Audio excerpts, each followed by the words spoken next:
Arrange marriage वाली पत्नी की पति के साथ डेट। बहुत तेज बारिश हो रही थी। आसमान में काले बादल छाए हुए होते हैं। शहर के खूबसूरत कैफे के अंदर लोग कॉफी और स्नैक्स का आनंद ले रहे होते हैं। कैफे के एक कोने में मुकुल और शिल्पा आमने सामने बैठे होते हैं। तुम्हारे पास मेरे लिए तो टाइम ही नहीं है ना, बाकी सारी दुनिया के लिए तुम्हारे पास टाइम है। पूरा दिन ऑफिस मीटिंग में लगे रहते हो, लेकिन जब मैं फोन करती हूँ तब कह देते हो कि मैं सोने जा रहा हूँ। मैं तो तुम्हारी लाइफ में कोई इम्पोर्टेंस ही नहीं रखती ना। अरे यार ऐसे मत बोलो, तुम्हें पता है ना ऑफिस में हायरिंग चल रही है, जिसकी वजह से रोज मीटिंग हो रही है। बहुत काम रहता है। प्लीज अब बात को समझो, और ये सब मैं हमारी फ्यूचर के लिए कर रहा हूँ। बस बस रहने दो, हर बार फ्यूचर का नाम लेकर बात को घुमाया मत करो। मैं तो हमारी रिलेशनशिप को भी नेक्स्ट स्टेप पर पहुंचाने की सोच रहा हूँ, और तुम यहाँ छोटी छोटी बातों का इतना बड़ा बतंगड़ बना रही हो। तुम्हारे लिए सब छोटी बात है मुकुल। कैफे में बैठे सभी लोगों की नजर अब उन दोनों पर टिक जाती है। कुछ लोग मुस्कुरा रहे होते हैं तो कुछ लोग चुपचाप उनकी बहस सुन रहे होते हैं। अरे देखो क्या मस्त लड़ाई चल रही है, पॉपकॉर्न लेकर आ जाते हो, मजा आएगा। अरे सच में भाई, आज की फ्री एंटरटेनमेंट तो यहीं मिल रही है। शिल्पा और मुकुल अपनी बहस में इतने व्यस्त होते हैं कि उन्हें आसपास के लोगों की कोई परवाह नहीं होती। उसी शाम बैंक्वेट हॉल में शानदार पार्टी चल रही होती है। रंग बिरंगी लाइटें पूरे हॉल को रोशन कर रही थी। कमला देवी अपने दोस्तों के साथ बैठी होती है। उनकी नजर बार बार अपनी दोस्त मोना की बेटी पर जा रही थी, जो महंगे कपड़ों में सज धज कर मेहमानों से बातें कर रही होती है। देखना प्रीतम जी, ये लड़की कितनी अच्छी है। सच बताऊं तो मुझे ये लड़की बिल्कुल भी पसंद नहीं है। क्यों? तुम्हें पता नहीं इसमें क्या अच्छा लगता है। ये जब देखो किसी न किसी लड़के के साथ घूमती रहती है। अरे तो क्या हुआ, आजकल के बच्चे दोस्त बनाते हैं। मुझे तो ये बहुत स्टाइलिश और फैंसी लड़की लगती है। मैं अपने राघव के लिए ऐसी ही लड़की लाऊंगी। कुछ देर बाद कमला अपनी दोस्त मोना के पास पहुंच जाती है। मोना यार, मुझे तुझसे रिश्ते की बात करनी थी। तेरी बेटी मुझे बहुत पसंद है। सच में? हाँ, मैं उसे अपनी बहू बनाना चाहती हूँ। अरे यार बिल्कुल, जब मन करे घर आ जाना, आराम से बैठकर बात कर लेंगे। अगली सुबह सभी लोग लड़की देखने जाने की तैयारी कर रहे होते हैं। तभी प्रीतम जी राघव को अकेले में बुला लेते हैं। बेटा, मैं सच बताऊं तो मुझे वो लड़की बिल्कुल पसंद नहीं है। क्यों पापा? क्योंकि मैं उसे कई बार अलग अलग लड़कों के साथ देख चुका हूं। इसलिए अपनी माँ की बातों में मत आना। जो तुझे सही लगे वही फैसला लेना। ठीक है पापा। कुछ देर बाद सभी लोग मोना के घर पहुंच जाते हैं। लड़की चाय और नाश्ता लेकर सबके सामने आती है। कमला देवी खुशी से उसे देख रही होती हैं। थोड़ी देर बातचीत के बाद राघव से उसकी राय पूछी जाती है। मम्मी, मुझे ये लड़की पसंद नहीं है, मैं इससे शादी नहीं करना चाहता। राघव की बात सुनते ही पूरा कमरा शांत हो जाता है। मोना और उसकी बेटी दोनों हैरान रह जाती हैं। कमला, तू तो कह रही थी कि तेरे लड़के को मेरी बेटी पसंद है। ये क्या बदतमीजी, इसकी हिम्मत कैसे हुई मेरी बेटी को रिजेक्ट करने की। मेरी बेटी बहुत सुंदर है, तेरे जैसे लड़कों की उसके पीछे लाइन लगी हुई है। सॉरी यार, मुझे सच में नहीं पता था कि राघव ऐसा कर देगा। माहौल पूरी तरह से खराब हो जाता है। सभी लोग चुपचाप वहां से वापस अपने घर लौट आते हैं। घर पहुंचते ही कमला देवी का गुस्सा फूट पड़ता है। वो सीधे राघव के सामने खड़ी हो जाती है।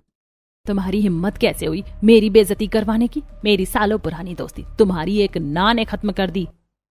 मम्मी, मैं क्या करता, वो लड़की अच्छी नहीं है। मैंने उसे बाहर कई लड़कों के साथ देखा है। हाँ हाँ, अब तो अपने पापा की भाषा बोल रहा है ना। कमला, मेरी नजर में एक लड़की है। हम राघव का रिश्ता उसी से पक्का करेंगे। वाह, मेरी पसंद की लड़की तो सबको बुरी लग रही थी, और अब अपनी पसंद की लड़की को देखने सब सज धज कर जाएंगे। पहले देख तो लो। अगर वो लड़की इस घर में आई ना, तो मैं उसे सबक जरूर सिखाऊंगी। अगले दिन सभी लोग नेहा के घर पहुंचते हैं। नेहा ने सलवार सूट पहनी होती है। उसके चेहरे पर सादगी और आत्मविश्वास साफ दिखाई दे रहा होता है। वो सभी के लिए चाय और नाश्ता लेकर आती है। नमस्ते अंकल जी। नमस्ते आंटी जी। खुश रहो बेटा। कुछ देर बाद राघव और नेहा को अकेले में बात करने का मौका दिया जाता है। स्टाइल जो बताए आपकी पहचान, हर मौके के लिए खास कलेक्शन तैयार। अपनी वार्डरोब को दें नया अंदाज। चाहे हो त्योहार की रौनक, ऑफिस की एलिगेंस या फिर किसी खास दिन की सेलिब्रेशन, हर लुक के लिए मिलेगा perfect outfit. Trendy designs, premium fabrics और ऐसे रंग जो आपके कॉन्फिडेंस को करें और भी हाईलाइट। अब इंतजार किस बात का, आज ही विजिट करें इंडीजी स्टोर और अपने फैशन गेम को करें अपग्रेड। वेबसाइट विजिट करने के लिए डिस्क्रिप्शन में दिए गए लिंक पर अभी क्लिक करें और अपना फेवरेट लुक आज ही चुनें। मैं दिखावा करना नहीं जानती, जो हूँ वही आपके सामने हूँ। और मुझे भी नकली लोग पसंद नहीं है। दोनों की बातचीत काफी अच्छी होती है। कुछ देर बाद परिवार वाले उनकी राय पूछते हैं। मुझे ये रिश्ता मंजूर है। मुझे भी कोई आपत्ति नहीं है। राघव और नेहा की हाँ सुनकर दोनों परिवार खुश हो जाते हैं। वहीं कमला देवी मजबूरी में मुस्कुरा रही होती हैं। अगली सुबह तेज बारिश हो रही होती है। खिड़कियों पर बारिश की बूंदें लगातार टकरा रही थी। पूरा परिवार ड्राइंग रूम में बैठकर चाय पी रहा था। तभी मुकुल अपने मोबाइल में एक फोटो खोलकर कमला देवी के पास आ जाता है। मम्मी, मुझे ये लड़की बहुत पसंद है और मैं इससे शादी करना चाहता हूँ। बेटा, जो लड़की तेरे पापा ने तेरे बड़े भाई के लिए पसंद की थी उससे तो ये कहीं गुना ज्यादा अच्छी लगी मुझे। मेरी तरफ से तो हाँ है। मेरी तरफ से भी हाँ है बेटा। बड़े बेटे की शादी हमने अपनी तरफ से फाइनल कर ली है। तू अपनी पसंद की लड़की ला सकता है। Thank you mummy papa. Mukul खुशी से उछल पड़ता है। कमला देवी भी बेटे की खुशी देखकर मुस्कुरा रही होती है। अगले दिन हल्की हल्की बारिश हो रही थी। एक रेस्टोरेंट में दोनों परिवार मिलने पहुंच जाते हैं। एक बड़ी टेबल पर दोनों परिवार बैठ जाते हैं। शिल्पा और मुकुल पहले से ही एक दूसरे को जानते होते हैं।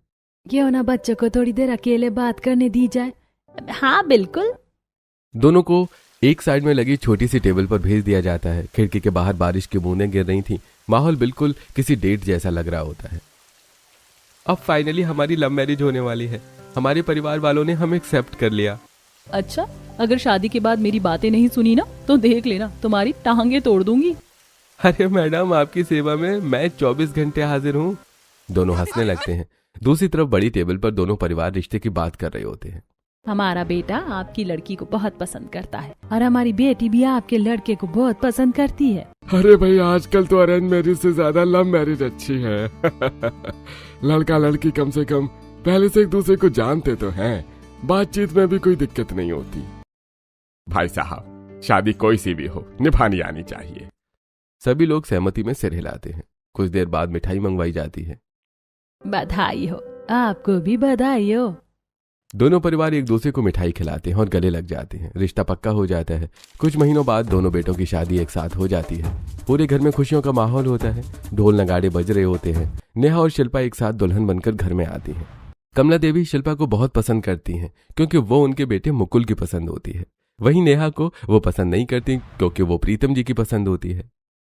इस लड़की से तो मैं नफरत करती हूँ। इसकी वजह से पहले भी मेरे बेटे का एक रिश्ता टूट चुका है। शिल्पा हमेशा मीठी मीठी बातें करके कमला देवी को अपने पक्ष में रखती रहती हैं। मम्मी जी, आप कितना काम करती हैं, थोड़ा आराम भी कर लिया कीजिए। अरे मेरी बहू तो लाखों में एक है। लेकिन शिल्पा का बाकी घर वालों से ज्यादा लेना देना नहीं होता। वो सिर्फ अपनी सास को खुश रखती है। वहीं दूसरी तरफ नेहा बिल्कुल सीधी और साफ दिल की लड़की होती है। जैसी अंदर से होती है वैसी बाहर से भी होती है।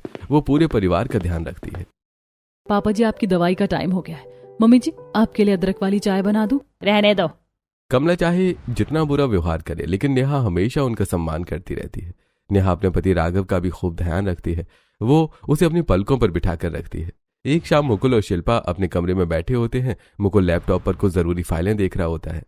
शिल्पा, मैं अपनी कंपनी की मीटिंग के लिए गोवा जा रहा हूँ। कुछ दिनों तक बाहर रहूंगा। क्या मतलब? मेरे बिना तुम गोवा चले जाओगे? मैं यहाँ अकेली घर पर रहूंगी? तुम्हारी नौकरानी नहीं हूँ मैं। अरे यार, ये ऑफिस की मीटिंग है। और हाँ, वहाँ बहुत सारी लड़कियां भी जाएंगी ना। किसी के साथ जाने की कोई जरूरत नहीं है। मीटिंग ऑनलाइन कर लो। अरे बात को समझो ना शिल्पा।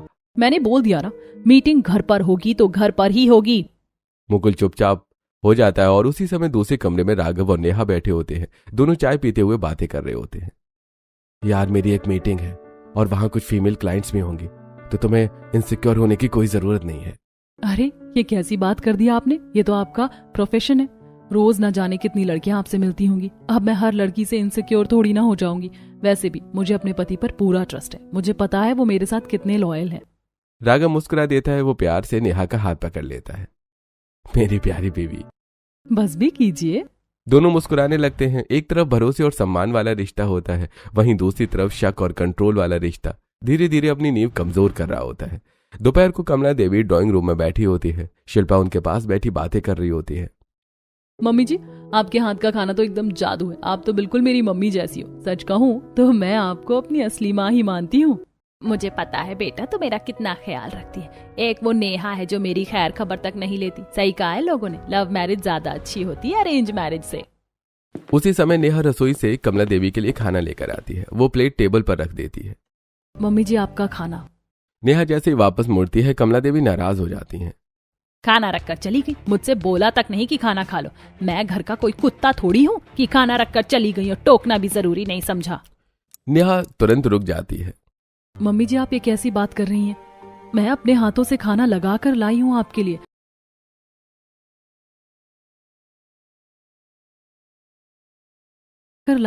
लिए। अब इसमें बोलने की क्या जरूरत थी? जा अपना ये खाना लेकर चली जा, हमें नहीं चाहिए तेरे हाथ का खाना। नेहा दुखी होकर चुप खड़ी रह जाती है। कुछ देर बाद शिल्पा रसोई में जाती है और एक नई प्लेट सजा कर लाती है। मम्मी जी, आप मेरे हाथ से खाना खा लो, ये लीजिए पानी भी।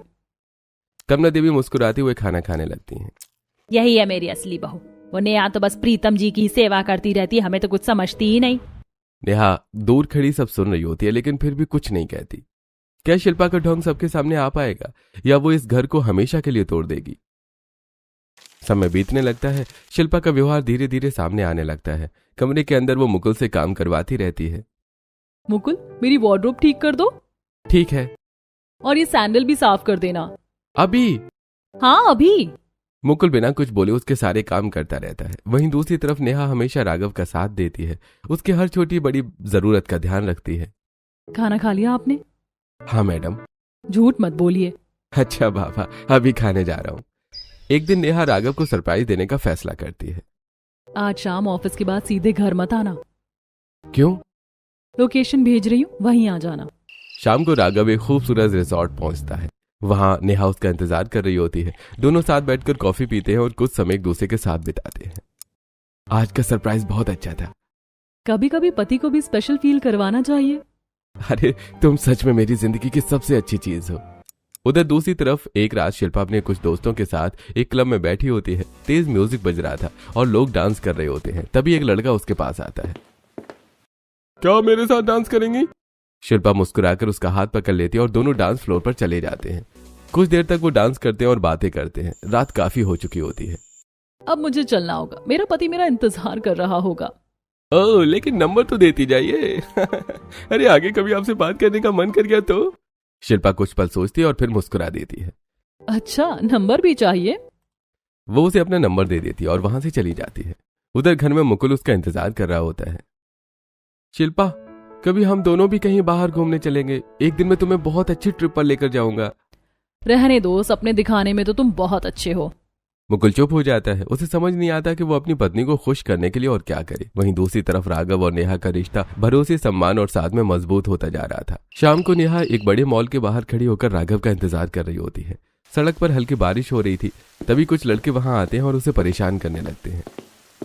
मैडम अकेली खड़ी है, चलिए हम कंपनी दे देते हैं। अरे इतनी खूबसूरत लड़की को अकेले नहीं रहना चाहिए। नेहा का चेहरा सख्त हो जाता है। वो अपनी शादी की अंगूठी दिखाती है। आई एम मैरिड, और अगर आइंदा किसी लड़की को ऐसे परेशान करने की कोशिश की ना तो तुम्हारा बहुत बुरा हाल करूंगी। अरे मैडम, हम तो बस मजाक कर रहे थे। उसकी बात पूरी होने से पहले ही नेहा दोनों लड़कों को एक एक थप्पड़ लगा देती है। लड़की की ना का मतलब ना होता है। तभी वहां राघव अपनी कार लेकर पहुंच जाता है। अरे यार सॉरी, मैं थोड़ा लेट हो गया, एक इम्पोर्टेंट मीटिंग थी। कोई बात नहीं पतिदेव। दोनों गाड़ी में बैठते हैं और वहां से निकल जाते हैं। वहीं दूसरी तरफ घर में शिल्पा हमेशा मुकुल से पैसे मांगती रहती है। उसे लगता है जैसे मुकुल कोई एटीएम हो। मुझे 10,000 रुपए चाहिए। यार तुम इतने पैसे खर्च कहाँ करती हो? तुमसे 10,000 रुपए क्या मांग लिए? तुम तो हिसाब ही मांगने लगे। अब तुम्हारी पत्नी को इतने पैसे खर्च करने का भी हक नहीं है क्या? यार मैं ऐसे नहीं बोल रहा, लेकिन थोड़ा हिसाब तो रखना पड़ता है ना। हम कोई इतने अमीर भी नहीं है कि बिना सोचे समझे पैसे उड़ाते रहे। तुम जैसी सोच के साथ इंसान अमीर हो भी नहीं सकता। मुकुल चुप हो जाता है। वहीं दूसरी ओर राघव खुद नेहा को पैसे देने की कोशिश कर रहा होता है। यार थोड़े बहुत पैसे तो ले लिया करो, बाकी लड़कियां तो पैसे उड़ाती रहती और तुम इतनी लो मेंटेनेंस हो कि तुम्हें किसी चीज की जरूरत ही नहीं पड़ती। जिसका पति जरूरत पड़ने से पहले ही सारी चीजें ला देता हो, उसे किसी चीज की जरूरत ही नहीं पड़ती। नेहा प्यार से उसके गले में हाथ डाल देती है। तुम सच में बहुत अलग हो। और आप बहुत ज्यादा तारीफ करते हो। दोनों हंसने लगते हैं। अगले दिन दोनों भाई एक ही कार में ऑफिस से लौट रहे होते हैं। बाहर तेज बारिश हो रही होती है। यार चलना, अपनी बीवियों को कहीं डेट पर लेकर चलते हैं। किसी अच्छे रेस्टोरेंट में लेकर चलेंगे। शादी को इतने दिन हो गए हैं, हम उन्हें कहीं घुमाने भी नहीं ले गए। हाँ भाई सही कह रहा है, रात को चलते हैं। रात को दोनों अपनी अपनी पत्नियों को अलग अलग रेस्टोरेंट में लेकर जाते हैं। राघव और नेहा खूबसूरत रेस्टोरेंट में बैठे होते हैं। हल्का म्यूजिक बज रहा होता है। दोनों साथ में खाना खा रहे होते हैं। मैं तो कॉलेज में कितनी बार लेट हो जाता था। और फिर बहाने भी कितने अजीब बनाने पड़ते थे। दोनों पुरानी बातें करते हुए हंस रहे होते हैं और एक दूसरे को और अच्छे से जान रहे होते हैं। वहीं दूसरी तरफ मुकुल और शिल्पा एक दूसरे रेस्टोरेंट में बैठे होते हैं। कुछ ऑर्डर करें? हाँ हाँ, जो करना है कर लो। तभी शिल्पा के फोन पर कॉल आती है। वो स्क्रीन देखकर तुरंत बाहर चली जाती है। रेस्टोरेंट के बाहर खड़े होकर वो फोन पर बॉयफ्रेंड से बातें करने लगती है। अंदर बैठे मुकुल की नजर कांच की खिड़की से उस पर पड़ रही होती है। मेरी बीबी मेरे साथ डेट पर आई है और पता नहीं किससे बातें किए जा रही है। लव मैरिज भी शादी के बाद बेकार हो जाती है। मुकुल अकेला ही खाना खा लेता है। काफी देर बाद शिल्पा वापस आती है। चलो अब घर चलते हैं। दोनों गाड़ी में बैठकर घर लौटने लगते हैं। पूरे रास्ते शिल्पा फोन पर लगी रहती है। कैसा रिश्ता है ये? पहले तो इतनी केयर करती थी, शादी के बाद तो जैसे भाव ही नहीं देती। शाम को कमला देवी सबको बुलाती हैं। सुनो सब लोग, आज रात हमें एक पार्टी में जाना है। अपनी अपनी बहुओं से कह देना तैयार हो जाएं। राघव अपने कमरे में जाता है। यार मम्मी बोल रही थी कि पार्टी में जाना है, तैयार हो जाओ। यार मेरे पेट में तो बहुत ज्यादा दर्द हो रहा है। मैंने मम्मी से बोल दिया था, लेकिन अगर हो सके तो चल देना। चलो कोई बात नहीं, मैं दवाई ले लेती हूँ। दर्द होने के बावजूद नेहा तैयार होने लगती है। दूसरे कमरे में मुकुल शिल्पा से बात कर रहा होता है। मम्मी ने कहा है कि तुम्हें तैयार करके नीचे ले आऊं। मुझे पार्टी में नहीं जाना, जाकर अपनी माँ से मना कर दो। मुकुल नीचे चला जाता है। मम्मी शिल्पा मना कर रही है, वो कह रही है कि वो पार्टी में नहीं जाएगी। कमला तुरंत शिल्पा के कमरे में पहुंच जाती है। क्या हुआ बेटा, तू क्यों नहीं जा रही है? कमला कमरे में पहुंचती है तो देखती है कि शिल्पा ड्रेसिंग टेबल के सामने बैठी तैयार हो रही है। अरे मम्मी जी, मैं तो जा रही हूँ। देखिए मैं तो पूरी तरह तैयार भी हो गई। चलिए अभी चलते हैं। कमला हैरान होकर मुकुल की तरफ देखती है। तू क्या हमारे बीच लड़ाई करवाने पर लगा रहता है? तू तो कह रहा था ये नहीं जा रही है और ये तो तैयार भी हो गई। मम्मी मुझे नहीं पता, अभी तो मेरे सामने मना कर रही थी और बोला जाकर अपनी माँ से मना कर दो। मम्मी जी देखो ना, ये कैसी लैंग्वेज यूज कर रहे हैं। मैं तो आपको हमेशा मम्मी जी बोलती हूँ। हाँ बेटा मुझे पता है, मेरे दोनों बेटे नालायक हैं। कुछ देर बाद नेहा भी तैयार होकर नीचे आ जाती है। देखो महारानी निकल कर आ गई। सभी लोग पार्टी में पहुंच जाते हैं। शिल्पा एक कुर्सी पर बैठ जाती है और बार बार मुकुल को आवाज लगाती रहती है। मुकुल मेरे लिए जूस लेकर आओ और हाँ थोड़ा स्नैक्स भी ले आना। मुकुल वेटर की तरह उसके लिए चीजें लाता रहता है। वहीं दूसरी तरफ नेहा और राघव साथ खड़े होकर एक ही प्लेट में खाना खा रहे होते हैं। ये पनीर बहुत अच्छा है। अरे तो थोड़ा और खा लो ना। दोनों हंसते मुस्कुराते बातें कर रहे होते हैं। तभी पार्टी में मौजूद रिश्तेदार शोर मचाने लगते हैं। आज तो राघव भैया और मुकुल भैया अपनी बीवियों के साथ डांस करेंगे। अरे हाँ, हमें भी देखना है इनका डांस। सभी लोग तालियां बजाने लगते हैं। सबसे पहले राघव और नेहा डांस फ्लोर पर आते हैं। धीमा संगीत बजता है। दोनों एक दूसरे की आंखों में देखते हुए रोमांटिक डांस करने लगते हैं। ऐसा लगता है जैसे दोनों अपनी ही दुनिया में खो गए हों। पूरा हॉल तालियों से गूंज उठता है। फिर मुकुल और शिल्पा डांस फ्लोर पर आते हैं। दोनों के चेहरे पर मुस्कान तो होती है, लेकिन वो मुस्कान दिल से नहीं होती। थोड़ा मुस्कुरा तो लो। मुस्कुरा ही तो रही हूँ। दोनों फॉर्मेलिटी करते हैं। दूर से देखने वालों को सब ठीक लगता है, लेकिन उनके रिश्ते की दूरी उनके कदमों में साफ दिखाई दे रही होती है। शिल्पा हर छोटी बड़ी बात पर मुकुल को कंट्रोल करने की कोशिश करती रहती है। एक शाम दोनों अपने कमरे में बैठे होते हैं। मुकुल ऑफिस का काम खत्म करके थोड़ा आराम कर रहा होता है। अगर तुमने मेरी बात नहीं सुनी ना तो मैं तुम्हें हमेशा हमेशा के लिए छोड़कर चली जाऊंगी। फिर ढूंढते रहना मुझे। यार तुम्हें आखिर दिक्कत क्या है? मैं तुम्हारी सारी बातें भी सुनता हूँ और तुम्हारे सारे काम भी करता हूँ, फिर भी तुम मुझे धमकी देती रहती हो। क्योंकि तुम मेरी उम्मीदों पर खरे नहीं उतरते। मुकुल चुप हो जाता है। दूसरी तरफ राघव और नेहा अपने कमरे की बालकनी में बैठे होते हैं। हल्की बारिश हो रही होती है। दोनों चाय पीते हुए बातें कर रहे होते हैं। एक पति पत्नी के सिर का ताज होता है और पत्नी उसकी चमक। दोनों को साथ रहना पड़ता है, तभी एक अच्छा रिश्ता बनता है और आगे फ्यूचर में भी कोई दिक्कत नहीं होती। राघव मुस्कुराता है। नेहा उसके कंधे पर सिर रख देती है। तुम्हारी बातें सुनकर सारी थकान दूर हो जाती है। मेरी लाइफ का सबसे बेस्ट डिसीजन था तुमसे अरेंज मैरिज करना।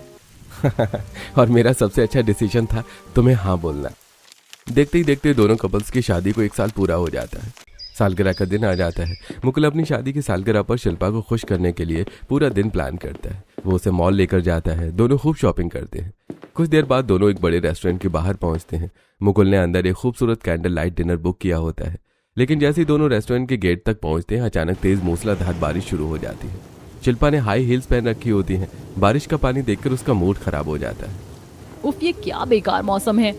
अरे कोई बात नहीं यार, चलो अंदर चलते हैं, तुम्हारे लिए सरप्राइज है। मुकुल छाता खोलता है, लेकिन शिल्पा गुस्से में उसके हाथ से छाता छीन लेती है। मुझे नहीं मनानी तुम्हारे साथ कोई एनिवर्सरी। एक तो ये सड़ा हुआ मौसम हो गया है। मुकुल के दोनों हाथों में शॉपिंग बैग्स भरे हुए होते हैं। अरे यार, इसमें मेरी क्या गलती है? बस रहने दो। शिल्पा छाता लेकर आगे बढ़ जाती है। मुकुल बारिश में भीगता हुआ पीछे पीछे चलने लगता है। उसके हाथों में शॉपिंग का ढेर सारा सामान होता है। शादी से पहले तो ये ऐसी नहीं थी। लव मैरिज करके तो मैं फंस गया।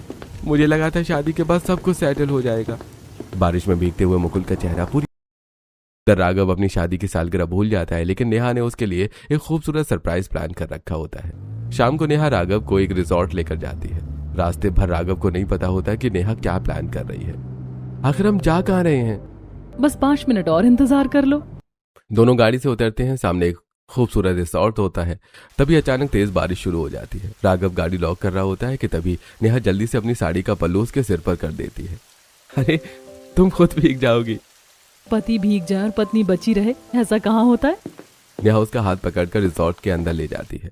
अंदर एक खूबसूरत कैंडल लाइट टेबल सजी हुई होती है। खिड़की के बाहर बारिश की बूंदें गिर रही थी। दोनों टेबल पर बैठ जाते हैं। राघव के चेहरे पर बारिश की कुछ बूंदें अभी भी मौजूद होती हैं। नेहा प्यार से अपने साड़ी के पल्लू से उसका चेहरा पोंछती है। अब ठीक लग रहे हो। मुझे नहीं पता था कि मेरी बीवी इतनी रोमांटिक है। दोनों हंसने लगते हैं। खाना शुरू होता है। दोनों एक दूसरे को अपने कॉलेज और स्कूल की मजेदार बातें सुनाने लगते हैं। तभी राघव के होंठ के पास थोड़ा सॉस लग जाता है। रुको।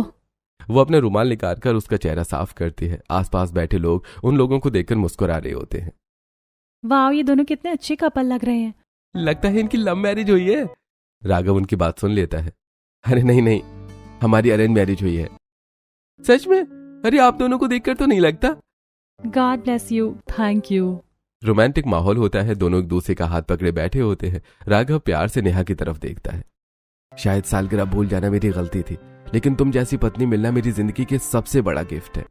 नेहा मुस्कुरा देती है। बाहर बारिश लगातार बरस रही होती है, लेकिन उनकी एनिवर्सरी डेट बिल्कुल वैसी ही परफेक्ट और रोमांटिक होती है जैसी किसी खूबसूरत फिल्म के सीन में दिखाई जाती है। एक दिन सुबह ऑफिस में अचानक हलचल मच जाती है। मुकुल और कुछ अन्य कर्मचारी अपने अपने डेस्क पर काम कर रहे होते हैं। तभी बॉस सभी को मीटिंग रूम में बुला लेते हैं। आज से तुम 5 कंपनी से फायर हो। हमें तुमसे ज्यादा काबिल लोग मिल गए हैं जो तुमसे बेहतर काम कर रहे हैं। सभी कर्मचारियों के चेहरे उतर जाते हैं। मुकुल हैरानी से बॉस की तरफ देखता है। सर प्लीज ऐसा मत कीजिए। ये नौकरी हमारे लिए बहुत जरूरी है। कम से कम कुछ महीने पहले बता देते ताकि हम दूसरी नौकरी ढूंढ पाते। मुकुल, जितना बोला है उतना ही काम करो। मैं तुम्हारा बॉस हूं, तुम मेरे बॉस नहीं हो। कमरे में सन्नाटा छा जाता है। कुछ देर बाद सभी अपने अपने डेस्क पर लौटते हैं और अपना सामान एक बॉक्स में भरने लगते हैं। मुकुल अपने परिवार की तस्वीर उठाता है और उसकी आंखें नम हो जाती हैं। कुछ देर बाद सभी कर्मचारी कंपनी से बाहर निकल जाते हैं। उस समय मुकुल बहुत तनाव में होता है। वो घर से आने से पहले शराब पी लेता है। घर पहुंचते ही शिल्पा उसका लड़खड़ाता हुआ कदम देख लेती है। पियक्कड़ कहीं के, अब यही बाकी रह गया था। कभी कभी मेरी परेशानी समझने की भी कोशिश कर लिया करो। हर वक्त मुझे ही दोष देती रहती हो। लेकिन शिल्पा को उसके दर्द से कोई मतलब नहीं होता। अगले दिन शिल्पा को बॉयफ्रेंड के साथ मॉल में घूम रही होती है। दोनों हंसते हुए शॉपिंग कर रहे होते हैं। उधर दूसरी तरफ राघव ऑफिस से खुशी खुशी घर लौट रहा होता है। उसके हाथ में नेहा के लिए एक खूबसूरत गिफ्ट होता है। आज नेहा बहुत खुश होगी। तभी अचानक सामने से आ रहा एक ट्रक कंट्रोल खो देता है और एक जोरदार टक्कर होती है। राघव की कार बुरी तरह से खराब हो जाती है। उसके सिर से खून बह रहा होता है। आसपास के लोग दौड़कर आते हैं और उसे तुरंत अस्पताल पहुंचाते हैं। अस्पताल में डॉक्टर स्ट्रेचर पर लेटे राघव को देखते ही इमरजेंसी में ले जाते हैं। जल्दी इनकी फैमिली को कांटेक्ट करो। एक नर्स राघव की जेब से वॉलेट निकालती है और उसमें मिले नंबर पर कॉल करती है। हेलो, क्या आप राघव जी के परिवार से बोल रही हैं? जी हाँ, उनका एक्सीडेंट हो गया है, आप तुरंत अस्पताल पहुंचिए। फोन हाथ से लगभग छूट जाता है। क्या राघव का एक्सीडेंट हो गया? नेहा भागते हुए नीचे आती है। मम्मी जी, पापा जी, राघव का एक्सीडेंट हो गया, जल्दी अस्पताल चलिए। सभी लोग तुरंत गाड़ी में बैठकर अस्पताल पहुंच जाते हैं। प्रीतम जी सारी औपचारिकताएं पूरी करते हैं और इलाज शुरू हो जाता है। सभी लोग वेटिंग रूम में बैठे परेशान हो रहे थे। कुछ घंटों बाद डॉक्टर बाहर आते हैं। इनके सिर पर बहुत गंभीर चोट लगी है। फिलहाल इनके शरीर पर गंभीर असर पड़ा है और लंबी रिकवरी की जरूरत होगी। नेहा की आंखों से आंसू बहने लगते हैं। वो अस्पताल के मंदिर के सामने जाकर खड़ी हो जाती है। भगवान जी, आपने मेरे साथ ऐसा क्यों किया? मेरे पति को हिम्मत देना और मुझे इतनी शक्ति देना कि मैं उनके सामने कभी कमजोर ना पड़ूं। कुछ देर बाद नेहा मुस्कुराता हुआ चेहरा बनाकर राघव के कमरे में जाती है। राघव की आंखों से आंसू बह रहे होते हैं। मुझे माफ कर देना, मैं तुम्हारे लिए सही सलामत घर नहीं आ पाया। ऐसी बात मत कीजिए। कुछ दिनों में आप फिर से चलने लगोगे और फिर हम दोनों एक और डेट पर जाएंगे। राघव हल्का सा मुस्कुरा देता है। कुछ समय बाद राघव घर वापस आ जाता है। उसकी बॉडी पैरालाइज होती है। उसे खाना खिलाने से लेकर हर छोटी बड़ी जरूरत में मदद करनी पड़ती है। नेहा अपने हाथों से उसे खाना खिलाती है। राघव हाथ उठाने की कोशिश करता है लेकिन उसके हाथ कांपने लगते हैं। सब ठीक हो जाएगा, आपको टेंशन लेने की कोई जरूरत नहीं है। नेहा उसके बिस्तर के पास एक छोटी घंटी रख देती है। जब भी राघव को कोई जरूरत होती वो घंटी बजा देता और नेहा तुरंत दौड़कर उसके पास पहुंच जाती। कमला देवी रोज ये सब देख रही होती है। देख रही हो मेरी बहू कितनी अच्छी है, बेटे की ढाल बनकर खड़ी है। कमला चुपचाप नेहा को देखती रहती है। धीरे धीरे नेहा की मेहनत और राघव की हिम्मत रंग लाने लगती है। पहले राघव व्हील चेयर पर बैठने लगता है, फिर नेहा रोज उसे गार्डन में घुमाने ले जाती है। वहीं दूसरी तरफ मुकुल बेरोजगारी से परेशान होता जा रहा था। उसकी बची हुई सेविंग्स भी धीरे धीरे खत्म हो रही थी। मैं वैसे ही बेरोजगार हो गया हूँ, थोड़ी बहुत सेविंग्स रखी थी वो भी खत्म हो रही हैं। कम से कम मेरा सहारा तो बन जाओ। मुझे लेक्चर मत दो। शिल्पा को उसके दर्द से कोई फर्क नहीं पड़ता। एक दिन कमला देवी बाजार से लौट रही थी, तभी उनकी नजर एक कैफे पर पड़ती है। अंदर शिल्पा लड़के के साथ बैठकर हंस हंस कर बातें कर रही थी। ये क्या, मेरी बहू किसी और लड़के के साथ? इसकी हिम्मत कैसे हुई मेरे बेटे को धोखा देने की? शाम को शिल्पा घर लौटती है और सीधे कमरे में चली जाती है। वो मुकुल के सामने खड़ी हो जाती है। अब मुझे तुमसे डाइवोर्स चाहिए। क्या? मैं तुम्हारे साथ और नहीं रह सकती। तुम बेरोजगार हो और किसी काम के नहीं हो। ऐसी बातें मत करो, अभी मुश्किल समय है, मेरा साथ दो, एक दिन सब ठीक हो जाएगा। बस बस, मुझे सपने मत दिखाओ, मुझे सिर्फ डाइवोर्स चाहिए। शिल्पा गुस्से से बाथरूम में चली जाती है। मुकुल उदास होकर नीचे आता है। क्या हुआ बेटा? आपकी बहू मुझे डिवोर्स देना चाहती है। शादी से पहले तो कितनी अच्छी बनती थी। तभी शिल्पा नीचे आ जाती है। क्या चुगली कर रहे हो? कमला देवी का गुस्सा फूट पड़ता है। तेरी हिम्मत कैसे हुई? मैंने तुझे लफंडर उस लड़के के साथ देखा है। ये क्या झूठे इल्जाम लगा रही हो? मैं बिना सबूत के बात नहीं करती। मुकुल भी अपना फोन निकालता है। मम्मी ये भी सुनिए। वो कुछ पुरानी रिकॉर्डिंग सुना देता है जिसमें शिल्पा उसे अपमानित कर रही होती है। कमला की आंखें खुल जाती हैं। बेटा, मुझे लगा था ये दिल की सांप है, लेकिन ये तो दिल की काली निकली। इस घर से निकल जा तू। तू क्या मेरे बेटे को डिवोर्स देगी? डाइवोर्स के पेपर हम भेजेंगे। शिल्पा रोती हुई घर छोड़कर चली जाती है। कुछ महीनों बाद एक सुबह पूरा परिवार गार्डन में खड़ा होता है। नेहा राघव को सहारा देकर खड़ा करने की कोशिश कर रही होती है। राघव कांपते हुए अपने पैरों पर वजन डालता है और फिर वो दोबारा अपने पैरों पर खड़ा हो जाता है। पूरा परिवार खुशी से तालियां बजाने लगता है। देखा, मैंने कहा था ना आप ठीक हो जाओगे। राघव की आंखें भर आती हैं। कमला देवी नेहा के पास आती है। बेटा, मुझे माफ कर देना, मैंने हमेशा तुझे गलत समझा, लेकिन तू मेरे बेटे की ढाल बनकर खड़ी रही। ऐसा सिर्फ एक माँ कर सकती है, और माँ के बाद एक पत्नी। जो पत्नी ऐसे समय में साथ दे वही जीवन भर की सच्ची साथी होती है। मम्मी जी, चाहे कितना भी बड़ा संकट आए, मैं इस परिवार और अपने पति को कभी नहीं छोड़ूंगी। सभी की आंखों में खुशी के आंसू आ जाते हैं। कमला राघव को गले लगा लेती है। अब रोने की जरूरत नहीं है बेटा, तू बिल्कुल ठीक हो जाएगा। वहीं मुकुल भी अपनी माँ को गले लगाकर रो पड़ता है। मेरे दोनों बच्चे हमेशा खुश रहेंगे। गार्डन में खड़े पूरे परिवार की आंखों में आंसू होते हैं, लेकिन इस बार ये आंसू दुख के नहीं बल्कि नई शुरुआत और उम्मीद के होते हैं। क्या पति की केयर करना लव मैरिज या अरेंज मैरिज पर डिपेंड करता है, या एक समझदार पत्नी उस